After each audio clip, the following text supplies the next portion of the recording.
감사합니다. 하나님 말씀 같이 보시겠습니다. 신약 성경 마가복음 9장 1절에서 6절까지입니다. 신약 성경 마가복음 9장 1절에서 6절까지입니다. 앞에 준비되어 있는 표준 세번역으로 9장 1절에서 6절까지의 말씀 다 같이 읽겠습니다. 1절에서 6절까지입니다. 예수께서 또 말씀하셨다. 내가 진정으로 너희에게 말한다. 여기에 서 있는 사람들 가운데는 죽기 전에 하나님의 나라가 권능으로 오는 것을 볼 사람들도 있다. 그리고 엿새 뒤에 예수께서 베드로와 야고보와 요한만을 데리시고 따로 높은 산으로 가셨다. 그런데 그들이 보는 앞에서 그의 모습이 변하였다. 그 옷은 세상의 어떤 빨래꾼이라도 그렇게 희게 할 수 없을 만큼 새하얗게 빛났다. 그리고 엘리야가 모세와 함께 그들에게 나타나더니 예수와 말을 나누었다. 베드로가 대답하여 예수께 말하였다. 랍비님, 우리가 여기에 있는 것이 좋겠습니다. 우리가 초막셋을 지어서 하나에는 랍비님을, 하나에는 모세를, 하나에는 엘리야를 모시겠습니다. 사실 베드로는 무슨 대답을 해야 좋을지 몰랐던 것이다. 제자들이 겁에 질렸기 때문이다. 아멘. 오늘 1절에 언급되는 것처럼 하나님 나라라고 하는 이야기는 신약 성경에 특별히 많이 나오는 단어이고 핵심이고 주제입니다. 하나님 나라, 하나님 나라. 이게 신약 성경에 한 100번쯤 나옵니다. 반복해서 말입니다. 물론 하나님 나라라는 말이 마태복음에서만 독특하게 천국이라는 단어로 적혀 있습니다. 천국이라는 말은 하늘나라라는 말의 한자어입니다. 하늘나라. 하늘나라라는 말이 마태복음에만 나오지만 사실은 천국이라는 말이 하나님 나라라는 말의 다른 이름으로 불립니다.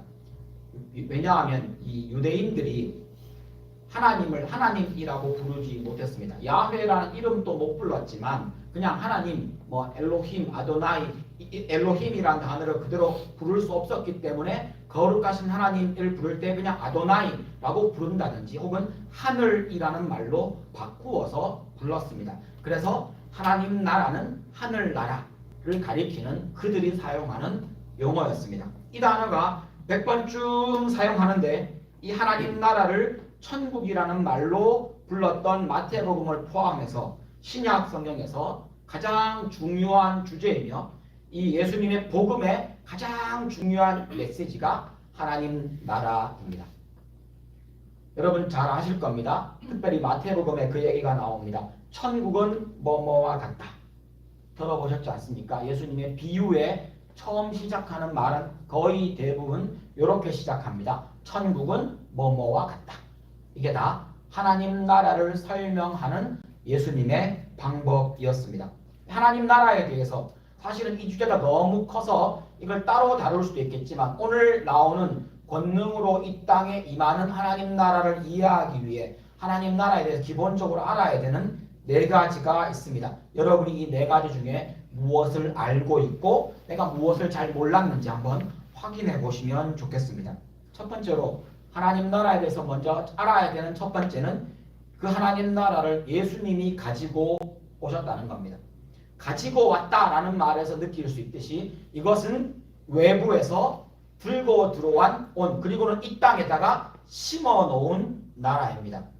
마가복음 1장 14절 15절에 보면 예수님이 이 땅에 가장 먼저 가장 많이 하신 것이 하나님 나라 복음이었고 1장 14절 15절에 나오는 이야기처럼 예수님이 때가 가까워왔다 라고 복음을 선포하셨습니다.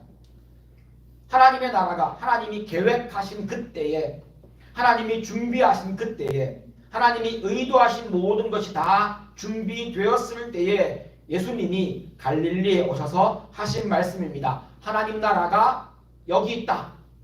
하나님 나라 안으로 들어와라. 들어오려면 회개하고 이 하나님 나라 복음을 받아들여라. 그러면 하나님 나라 안으로 들어올 수 있다. 라고 외치셨습니다. 예수님이 이 땅에 하나님 나라를 가지고 오셨습니다. 하나님 나라를 가지고 오셨습니다. 그리고는 둘째로 하나님 나라에 대해서 알아야 되는 내용은 그 하나님 나라가 이미 이 땅에 임했다는 겁니다. 이걸 어떤 사람은 우리가 평소에 쓰는 말로 바꾸면 복음이라는 말로, 교회라는 말로 설명을 많이 합니다. 그런데 오늘은 하나님 나라 그대로 한번 설명해 보겠습니다. 하나님 나라가 이미 이 땅에 왔습니다. 이미 이 땅에 임했습니다. 예수님은 하나님 나라를 가지고 이 땅에 오셔서 저는 이렇게 표현하고 싶습니다. 하나님 나라를 쭉 끌고 와서 그 출입구를 땅에다가 꽝 하고 박아 놓았습니다. 하나님 나라 출입구가 어디 있습니까? 이 땅에 있습니다. 그리고는 그 출입구로 이 땅에 하나님이 박아 놓으신 그 출입구로 우리가 하나님 나라를 들어갑니다. 그리고 이 땅에서 하나님 나라는 우리의 옆에 바로 이미 벌써 와 있다는 겁니다. 마태복음 12장 28절에 보면 예수님이 귀신을 쫓아내는 것을 많은 바리새인들이 비꼬면서 혹은 비판하면서 혹은 올무를 걸려고 이야기합니다. 예수가 귀신을 쫓아내는 것은 바알세불 귀신의 왕의 힘을 빌어서 귀신을 쫓아내는 것이다 라고 말하자 예수님의 대답이 28절에 나옵니다. 만약에 내가 성령의 힘을 빌어서 성령의 힘으로 귀신을 쫓아내는 것이라면 이미 하나님 나라가 너희에게 임했다. 바리새인들이 물었던 질문과는 다른 대답을 하고 계신 장면을 보게 됩니다. 바리새인들의 관심은 하나님 나라가 아니었습니다. 그런데 하나님 예수님께서는 바리새인들의 그 귀신 쫓아내는 능력의 기원에 대한 이야기를 하며 하나님 나라를 이야기하십니다. 같은 내용을 누가복음 11장 20절에도 말합니다. 그런데 하나님의 성령의 자리에 하나님의 능력이라는 단어로 바뀌어져 있고 원어 성경과 영어 성경에는 동일하게 이 능력이라는 단어가 하나님의 손가락이라는 단어입니다. 만약에 하나님의 능력으로 하나님의 손가락으로 귀신을 쫓아낸 것이면 하나님 나라는 이미 벌써 이 땅에 왔다. 하나님 나라가 이미 우리에게 와 있다고 예수님이 선포하셨습니다. 여기에서 한 가지 꼭 짚고 넘어가야 되는 것이 있습니다. 하나님 나라는 죽어서 가는 곳이 아닙니다. 여러분 이 얘기는 여러분이 잘 구별하셔서 들으셔야 됩니다. 하나님 나라는 죽어서 들어가는 것이 아닙니다. 우리가 하나님 나라로 가는 게 아니라 하나님 나라가 우리에게로 온 겁니다. 내가 하나님 나라를 막 찾아서 헤매야 되는 게 아니고요. 하나님 나라가 내 코앞까지 왔습니다. 그리고 나는 믿음으로 들어가면 됩니다. 이게 예수님이 들고 오신 하나님 나라 복음의 메시지입니다. 우리가 보통 사용할 때 장례식을 천국 환송 예배, 하나님 나라로 보내드리는 예배라고 부르지만 사실은 그 말에 사용하는 그 단어의 의미는 이해가 됩니다. 그러나 그 단어는 성경적인 말이 아닙니다.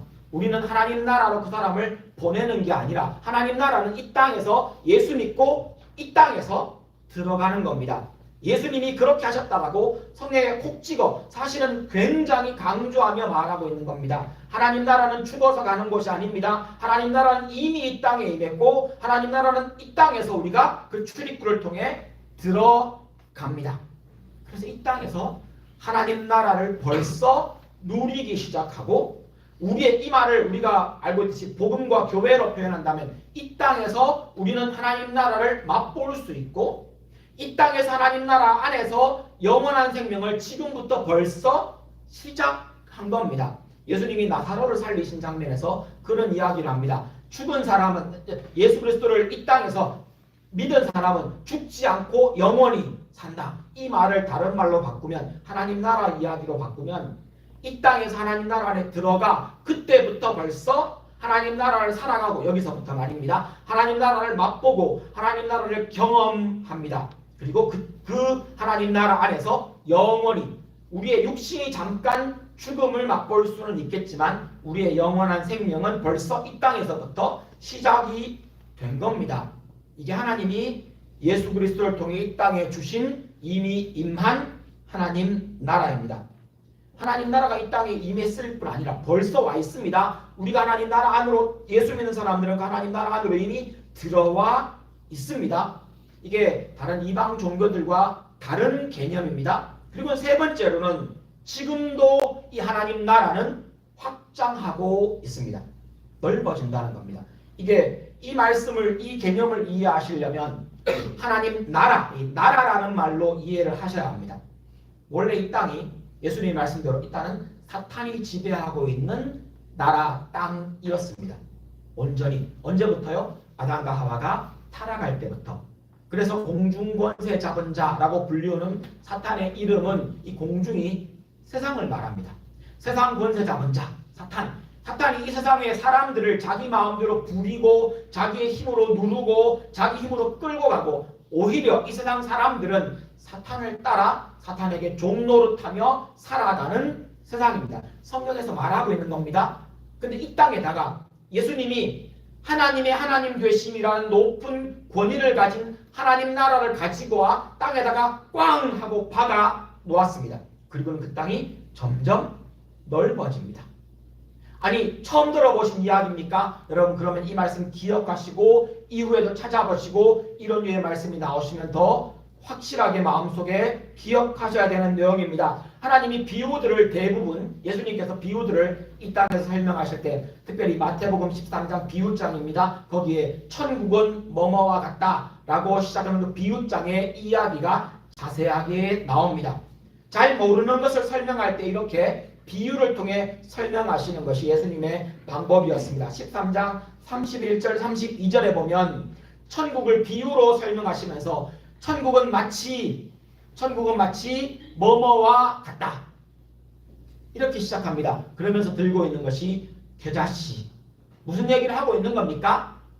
아주 작게 시작했는데 점점 커져서 나무가 되더라는 겁니다. 하나님 나라가 예수님 한 사람으로 이 땅에 시작했는데 이 하나님 나라가 점점 커져 거기에서 깃들어 사는 영혼들이 하나님 나라 안으로 들어오는 사람들이 점점점 많아 넓어지고 커지더라는 겁니다. 하나님 나라를 이 땅에서 확장하고 있습니다. 이뿐 아닙니다. 13장 33절의 누룩 비유도 똑같습니다.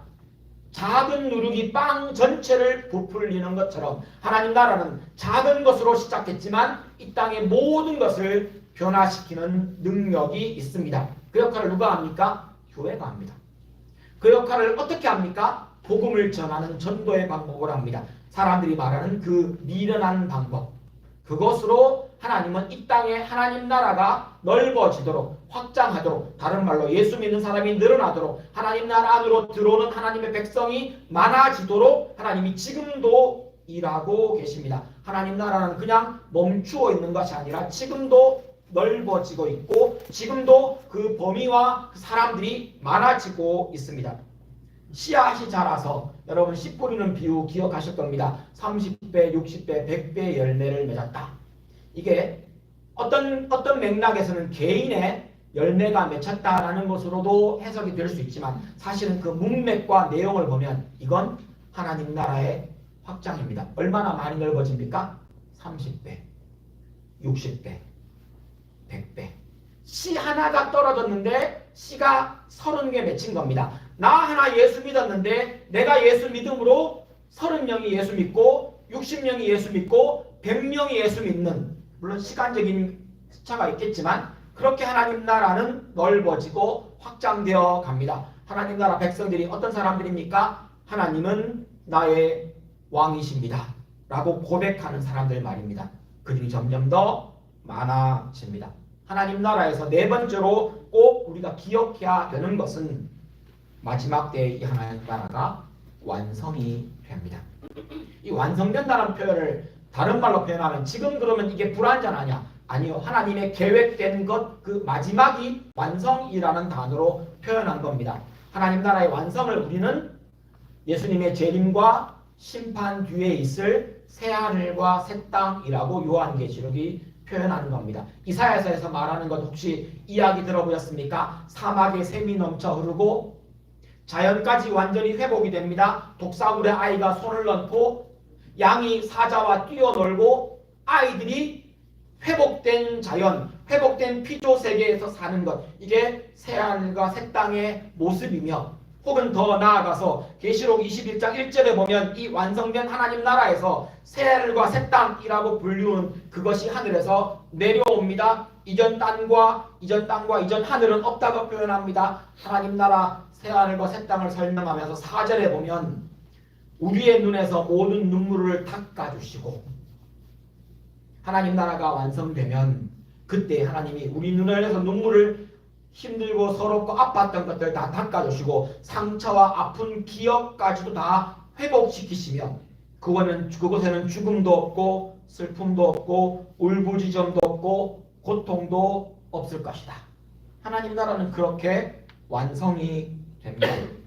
각자가 큰 주제들이라 오늘 다 충분히 설명을 드리지 못하지만 여러분들이 이 네 가지를 기억하시는 것은 굉장히 중요합니다.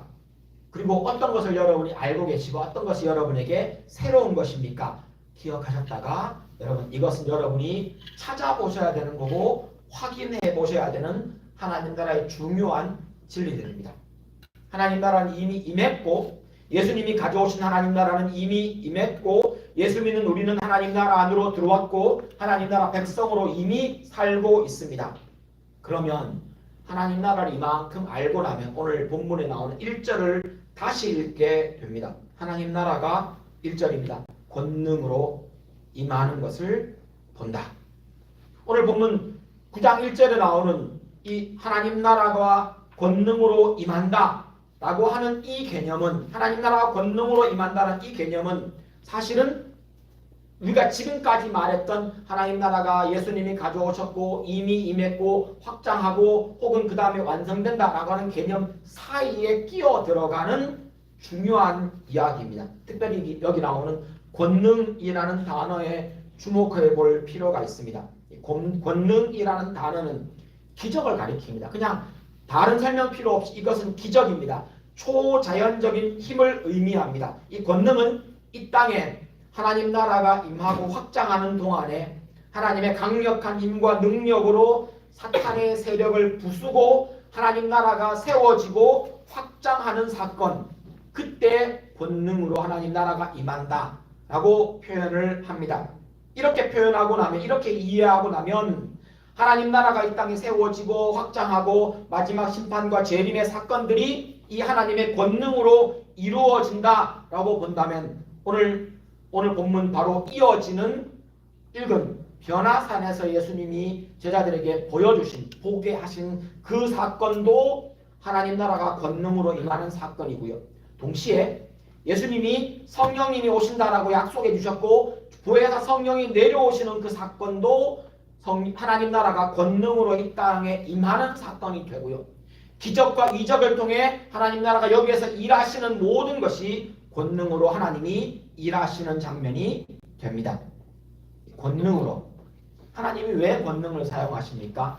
권능을 사용해 다른 말로 우리가 잘 사용하는 말로 바꾸어서 기적이 일어나고 혹은 초자연적인 일이 일어나고 혹은 우리가 이해할 수 없고 설명할 수 없는 어떤 것으로 하나님이 우리를 이끌어 가시며 하나님 나라를 보게 하시는 그 일이 왜 있습니까? 하나님이 우리에게 그 권능으로 보여주고 싶은 것이 있기 때문입니다. 하나님 이 권능은 눈으로 하나님 나라를 보게 만듭니다.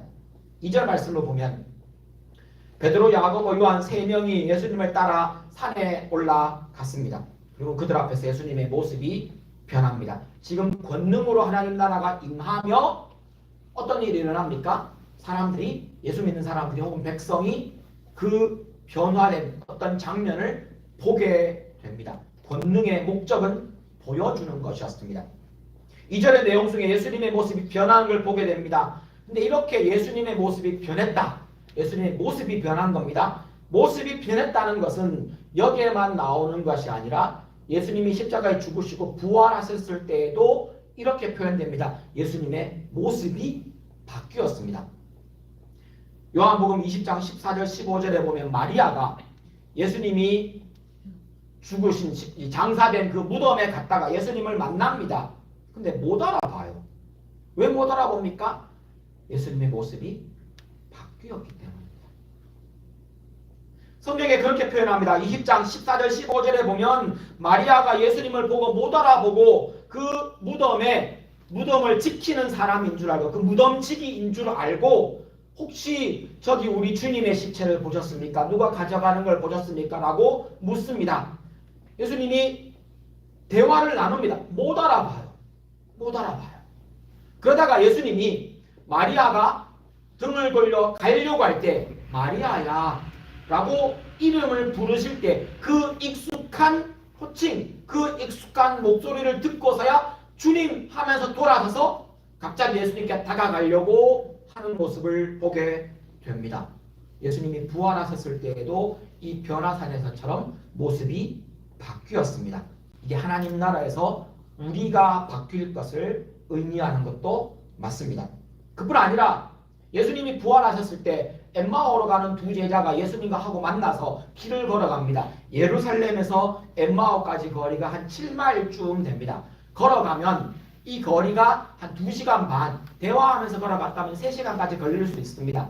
근데 그 거리를 걸어가는 중에 이야기하면서 옆에서 가는데 이 엠마오의 두 제자가 예수님을 못 알아봐요. 모습이 바뀌셨던 겁니다. 그리고는 음식을 먹다가 예수님이 음식을 두고 사라져 버립니다. 그제서야 깨닫고 주님이셨다.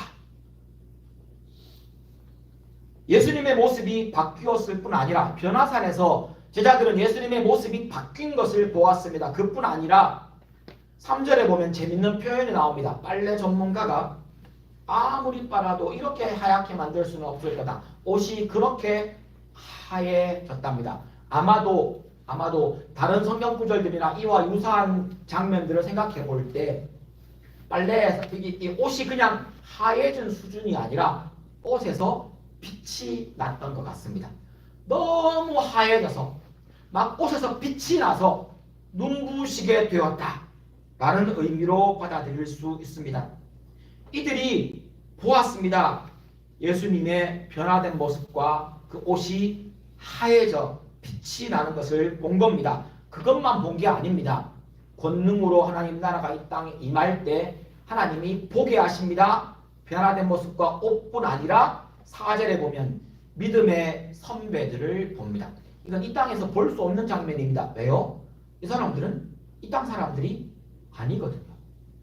죽은 사람들입니다. 혹은 죽지 않고 올라간 사람들입니다. 이 믿음의 선배들 엘리야와 모세를 봅니다. 엘리야와 모세가 대단한 사람이기 때문에 여기 나타났다. 이렇게 볼 수도 있지만 그러나 이 장면을 보고 있는 베드로와 야고보와 요한은 나중에 자기들이 이렇게 변할 것이라는 것도 알게 되었을 겁니다. 우리도 그렇습니다. 우리도 이렇게 변화될 겁니다.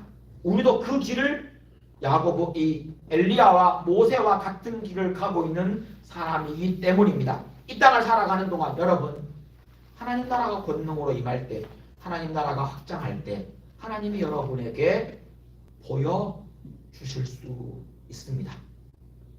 하나님 나라가 이 땅에 이미 임했고 하나님 나라 안에 들어와 계신 여러분 권능으로 하나님 나라가 이 땅에 임하고 확장할 때 하나님이 여러분에게 정말로 놀라운 것을 보여주실 수 있다는 겁니다.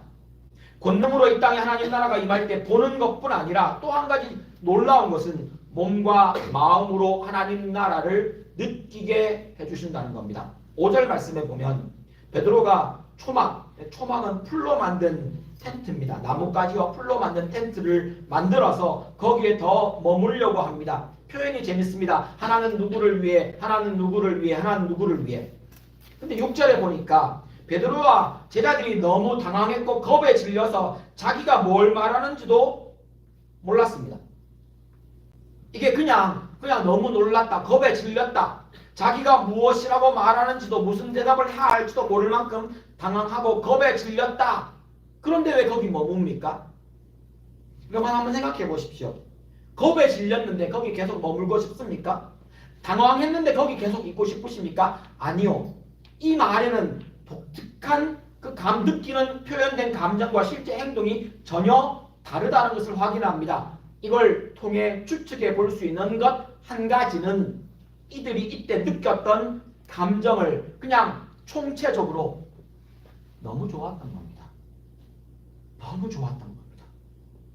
보고 그들이 느낀 것이 너무 좋아서 여기에 계속 있고 싶었던 겁니다. 엘리야를 보고 모세를 보는 것도 좋았고 그 변화된 모습도 좋았겠지만 그들이 거기에서 느꼈던 몸과 마음으로 느꼈던 어떤 것 그게 너무 좋았던 겁니다. 그래서 어떤 목사님은 이 장면을 설명할 때에 오르가즘이라는 단어를 사용하셔서 낭패를 겪으신 적도 있습니다. 어떻게 그런 단어를 거기다 쓰냐라고 말입니다. 어떤 학자는 이때에 베드로와 야고보와 요한이 느꼈던 것을 극치감, 클라이맥스라고 부르는 사람들도 있습니다. 어떤 사람은 황홀감이라고 부릅니다. 설명할 수 없지만, 본문에 설명이 되어 있지 않아 어떤 것인지 정확하게 알 수 없지만 분명한 건 그 두려움과 그 당황스러움 앞에서도 그들은 거기에 계속 있고 싶어 했습니다. 여기가 좋습니다. 여기 있는 것이 좋겠습니다. 계속 이 장면에, 이 분위기에 머물러 있고 싶습니다. 로마서 14장 17절에 보면 하나님 나라를 이렇게 설명합니다. 하나님 나라는 먹고 마시는 것이 아니라 의와, 하나님 나라 성령 안에서 의와 평강과 희락이니라. 하나님 나라는 의와 평안과 기쁨이랍니다. 로마서 14장의 말로 추측해 보건대 베드로와 야고보와 요한은 생전에 느껴보지 못했던 평안, 인생에 단 한 번도 느껴보지 못했던 마음속에서 샘솟아 오르는 기쁨, 의로움, 부끄러움 없음을 그 자리에서 느꼈던 겁니다. 그래서 거기가 너무 좋았던 겁니다. 다시 계시록 21장 4절을 다시 한번 보십시오. 하나님 나라가 임하면 이 세상에서 경험해야 했던 불쾌한 감정과 느낌들이 없을 뿐더러, 이건 지금 부정적인 것이 없다라고 표현하는 21장 4절 말씀이지만 이 말씀을 가만히 들여다보고 있으면 그 다음 뭐가 있습니까? 성경이 여러 곳에서 말씀하고 있는 우리가 생각하는, 우리가 상상하는, 우리가 경험했던 그 이상의 좋은 것, 하나님 나라를 표현할 때 그렇게 표현하지 않습니까? 그게 거기에 있고, 베드로와 야고보 요한이 그 변화산에서 예수님의 모습과 엘리야와 모세를 보며 그것을 몸으로 마음으로 느꼈다는 겁니다. 하나님은 권능으로 이 땅에 하나님 나라가 임할 때 우리가 몸으로 마음으로 느끼게 하십니다. 이상한 일이 아니라 우리에게 일어날 수 있고 실제로 일어나는 일입니다. 여러분, 이 땅에서 하나님 나라를 경험할 수 있는 곳이 있다면 저는 두 가지, 이 두 곳에서 하나님 나라를 경험할 수 있다는 말을 지금까지 본 말씀으로 바꾼다면 하나님 나라를 볼 수 있고 하나님 나라를 몸과 마음으로 느낄 수 있는 두 곳이 있다고 여러분께 소개하고 싶습니다. 그 첫 번째가 교회이며 그 두 번째가 믿음의 가정입니다. 여기에서 권능으로 일하는 하나님 나라를 보시게 되고 느끼실 수 있을 겁니다. 혹 말로 설명할 수 없는, 혹은 이전에 경험해 보지 못한, 다른 곳에서 상상하지 못했던 어떤 것들을 보고 느끼신다면 그것은 하나님이 권능으로 이 땅에 하나님 나라를 임하게 하시고 혹은 확장하시면서 여러분에게 보여주시고 느끼게 하시는 것이라고 기억하십시오. 이런 일이 우리에게 왜 일어납니까? 어떻게 일어날 수 있습니까? 사실은 이것을 설명하는 가장 적절한 단어가 은혜라는 단어입니다. 자격 없는 사람에게 주시는 은혜. 오늘 본문과 같은 사건을 기록하고 있는 병행구절이 있습니다. 똑같은 사건을 다른 복음서에서 기록할 때 그것을 병행구절이라고 부릅니다. 거기에 보면 누가복음 9장입니다. 28절에 예수님은 기도하러 가셨다고 표현합니다. 마가복음에는 나오지 않는 표현이었습니다. 마가복음에는 그냥 산에 올라갔는데 누가복음에는 예수님이 평소처럼 기도하러 가셨답니다. 산에. 근데 29절에 보니까 기도하다가, 기도하는 중에 기도하고 계셨을 때에 그 모습이 바뀌고 옷이 휘어집니다. 29절에 그렇게 표현하고 있는 몸이 바뀌고 옷이 휘어진 것이 기도할 때 이루어진 일입니다. 그때 제자들 뭐 했습니까? 32절에 보니까 잠을 이기지 못하고 졸고 있었습니다. 이런 장면 다른 곳에서도 보신 적이 있으시죠? 겟세마네 동산에서 똑같이 그랬었습니다. 제자들은 늘 그랬습니다. 우리처럼 말입니다. 이때도 그랬습니다. 32절에 잠을 이기지 못하고 졸고 있다가 사실은 그들은 전혀 준비되어 있지 않았습니다. 그들은 하나님이 권능으로 하나님 나라가 이 땅에 임하는 것을 볼 자격이 굳이 따진다면 자격을 갖추지 못했다는 겁니다. 우리가 구원받은 것처럼 말입니다. 보여주셨습니다. 느끼게 해주셨습니다. 그래서 자격 없는 사람에게 주신 은혜라는 겁니다. 제자들에게 은혜로 하나님이 은혜로 그들이 하나님 나라를 보게 하시고 은혜로 그들이 하나님 나라를 느끼게 하신 것처럼 여러분에게도 하나님의 은혜로 하나님 나라를 보게 하시고 느끼게 하실 때 그때 이해할 수 없고 말로 표현할 수 없고 설명할 수 없고 내가 혹은 그런 중에 혹은 내가 꿈을 보거나 이상을 보거나 기적을 경험하거나 말할 수 없는 많은 사랑을 받거나 혹은 하나님의 사랑에 감격해 이전에 다른 어떤 곳에서도 경험하지 못한 그 감격을 느끼시거나 혹은 말할 수 없는 다른 어떤 것으로도 설명할 수 없는 평안을 경험하게 되실 때 이게 하나님이 지금 하나님 나라를 보게 하시고 느끼게 하는 상황입니다. 그런 것을 경험하시고 보시게 될 때 이게 자랑거리가 아니고요. 자랑거리로 삼으시기보다 먼저 기억하셔야 됩니다. 하나님이 은혜로 내게 보게 하시고 느끼게 하셨구나라고 말입니다. 그리고 제자들이 다음 주에 더 살펴보겠지만 제자들이 이 일이 있은 다음에 다른 사람들에게도 말하지 않고 자기들만 이 사건을 간직하고 있었습니다. 그런 이후에 그들은 제자들에게 함께 나누었겠지요. 근데 분명한 건 야고보와 요한과 혹은 이 베드로는 이 사건에 대해서 이해하는 데에도 오랜 시간이 필요했었습니다. 여러분 하나님이 여러분에게 보게 하실 때 하나님이 여러분에게 느끼게 하실 때 여러분 그 의미를 곱씹으십시오. 혹 이런 일을 이미 경험하셨습니까? 꿈에 혹은 이상에 혹은 여러분의 일생 중에 그럴 일이 도저히 일어날 수 없는 상황에 그 일이 일어나 버렸습니까? 그리고는 그것 때문에 여러분이 평안과 혹은 기쁨과 혹은 놀라운 하나님의 사랑을 경험하셨습니까? 잊지 마시고 그것을 곱씹으십시오. 그 안에 숨겨진 하나님의 은혜를 곱씹으십시오. 그리고 소망을 품고 기대를 품고 하나님 앞에 서십시오. 하나님 나라를 보았고 말씀을 마무리해 보겠습니다. 하나님 나라를 보았고 하나님 나라의 극치감을 경험했던 베드로와 야고보와 요한은 그 뒤 별다른 변화가 없었습니다. 이런 대단한 걸 보고 나면 인생이 다이나믹하게 뭐가 팍 바뀌어야 될 것 같잖아요. 아니요, 하나도 안 바뀝니다. 우리처럼 말입니다. 한동안 이 놀라운 사건에 대해 말하지도 않습니다. 오히려 그들은 그 뒤에도 여전히 실패하고 겁쟁이로 살아갑니다.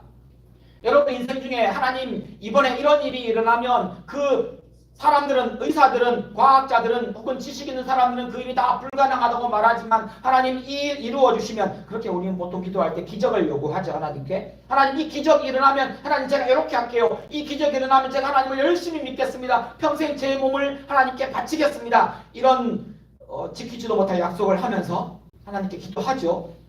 이렇게 기도합니다. 그 기적이 일어났지만 하지만 그 일어나도 분명한 것 한 가지가 있습니다. 그 기적이 나를 바꾸는 게 아니라는 겁니다. 하나님이 내 눈앞에 나타나주면 내가 믿겠다고 이딴 소리를 하는 그 교회 밖에 교회를 비판하는 사람은 가끔 만납니다. 네, 하나님이 그 앞에 나타나면 그 사람이 변하는 게 아니고 그 사람이 죽어요. 하나님의 영광의 빛 앞에 그가 소멸되어 버릴 겁니다. 감히 지가 뭐라고. 여러분 기억하십시오. 하나님이 권능으로 이 땅에 임하는 놀라운 장면을 보여주셨고 그것이 나중에야 베드로와 야고보 요한에게 믿음의 중요한 소망의 이유가 되었을 겁니다. 근데 거기까지 시간이 필요하다는 겁니다. 기적이 나를 바꾸는 게 아니고요. 그럼 무엇이 나를 바꾸고 무엇이 나를 헌신하게 합니까? 그 얘기는 다음 시간에 이 뒷이야기에서 더 이어가 보겠습니다. 오늘 이야기를 마무리하겠습니다. 여러분 하나님이 여러분에게 보게 하실 때, 하나님이 여러분에게 느끼게 하실 때 그 순간을 붙잡고 곱씹으십시오. 곱씹으십시오. 제 얘기를 하고 마무리를 해보겠습니다. 저는 태어나서 목사의 아들로 태어났고 어릴 때부터 예수 믿고 제가 언제부터 예수 믿었는지 기억도 못합니다. 아마 초등학교 때쯤에 처음 고백을 했던 것 같아요. 근데 그래놓고도 저는 잘 몰랐습니다. 그래서 저는 이렇게 표현합니다. 내가 인격적으로 예수를 다시 만난, 그 전에 만났을 것 같아요. 왜냐하면 그 전에 기도했던 내용이나 이런 걸 보면요. 다시 만난, 인격적으로 예수를 다시 만난 그때는 제가 고등학교를 졸업하고 난 다음에 로고스 여러분들 나이 좀 되었을 때입니다. 근데 그렇게 만나고 지금까지 살아오며 목사가 되었는데, 죄송합니다. 저는 제 인생에 이렇게 표현합니다. 사람들이 놀랄 만한 단 한 번의 기적도 저는 제 눈으로 본 적이 없습니다. 사람들이 놀랄 만한. 저는 방언을 해본 적도 없습니다. 저는 저를 향해 예언 기도 하신다는 그런 분들 계시잖아요. 그런 분들의 예언 기도를 받은 적도 없습니다. 제가 예언한 적도 없습니다. 방언 해석한 적도 없고요. 하나님이 주시는 놀라운 은사를 막 발휘한 적도 없고요. 제가 기도해서 나았다. 기도해서 나았지 제가 병 고치는 은사를 받은 적도 없습니다. 저희 아버지는요. 목사님이셨잖아요. 그 시대에 저희 아버지가 36년생이신데 저희 아버지가 방언도 하시고 귀신도 쫓아내시고 병도 고치셨대요. 유명했대요. 부흥 집회도 많이 가셨고 신주 집회도 많이 가셨대요. 강사로. 저는 그런 적이 단 한 번도 없습니다. 그런데 제가 하나님이 보여주시는 그 권능으로 인하는 하나님 나라를 보고 느낀 것은 여러 번 있습니다. 어디서 여러 번 봤냐고요? 교회에서 말입니다. 저는 이렇게 보았습니다. 아니 저 인간이 예수를 믿으러 왔다고? 그 인간이 바뀌더라고요. 나는 그 인간 너무 싫었습니다. 아니 어떻게 저런 인간이 교회를 온단 말이야? 몇 년 뒤에 그가 예수를 주로 고백하더라고요. 저는 느꼈습니다. 세상에서 받아보지 못한 사랑을 교회 안에서 내 형제 자매들에게 받았습니다. 이게 그냥 설명할 수 있는 게 아닙니다.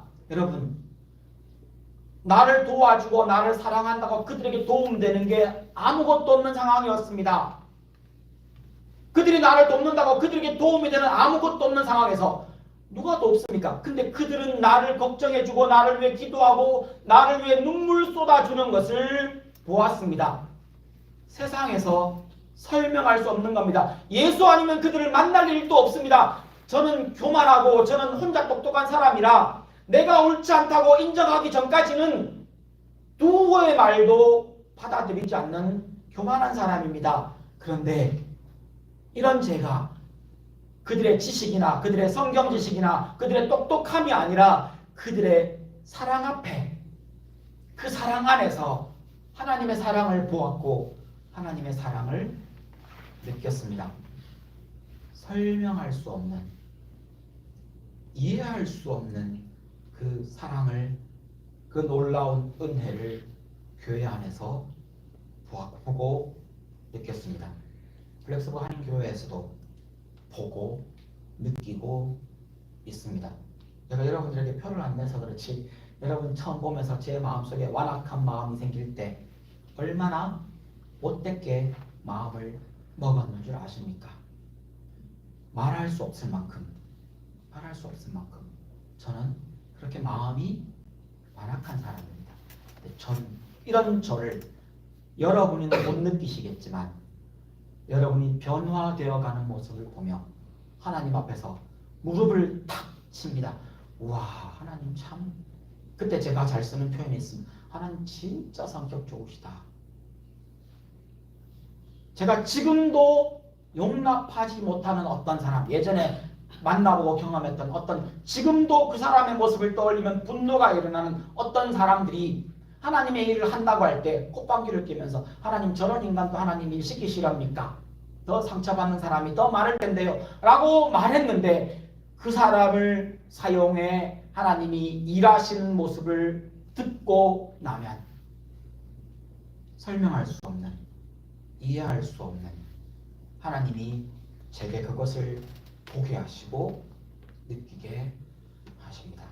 여러분, 하나님의 나라는 의와 평강과 희락으로, 기쁨으로 여러분 앞에 보여지고 보게 하시고 여러분이 느끼게 하나님이 권능으로 인도하고 계십니다.